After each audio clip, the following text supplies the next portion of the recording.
मित्रांनो, यूपी पोलिसांनी कोर्टात अशी काही गोष्ट सांगितली की न्यायाधीशही चक्रावून गेले.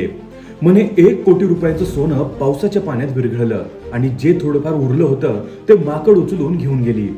आता नेमकं प्रकरण काय आहे ते बघा. ही घटना आहे 2007 सालची. लखीमपूर मधल्या मुदित अग्रवाल यांच्या पत्नी जुली यांचा दिवाळीच्या रात्री मृत्यू झाला. पोस्टमॉर्टमच्या वेळी डॉक्टरांनी जुली यांच्या गळ्यातील सोन्याची चैन, अंगठी, लॉकेट, 10 बांगड्या आणि इतर सर्व दागिने काढून पोलिसांच्या ताब्यात दिले.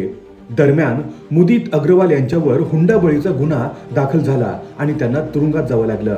पण तब्बल 17 वर्षांनी म्हणजे 2024 मध्ये पुराव्याअभावी कोर्टाने मुदित त्यांच्या कुटुंबियांना निर्दोष मुक्त केलं.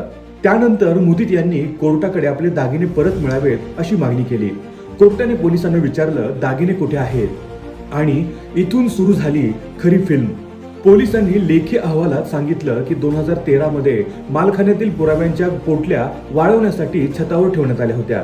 त्याच वेळी पाऊस आला आणि त्या पोटल्या खराब झाल्या. म्हणजे काय तर पावसाच्या पाण्यात सोनं विरघळलं आणि जे थोडंफार उरलं होतं ते माकड घेऊन पळाली. कोर्टाने ही गोष्ट ऐकताच एका क्षणात फेटाळून लावली.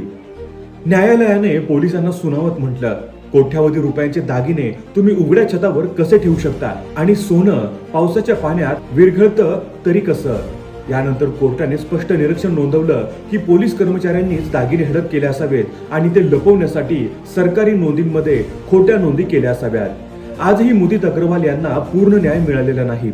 17 वर्ष कोर्ट कचेऱ्याचे आणि तुरुंगाचे हाल सोसावे लागले. दागिने परत मिळाले नाहीत आणि नुकसान भरपाईही मिळाली नाही. म्हणूनच म्हणतात, व्यवस्थेवर डोळे झाकून कधीच विश्वास ठेवू नका, कारण जेव्हा रखवालदारच चोर निघतो तेव्हा न्यायासाठी माणसाला स्वतः लढावं लागतं.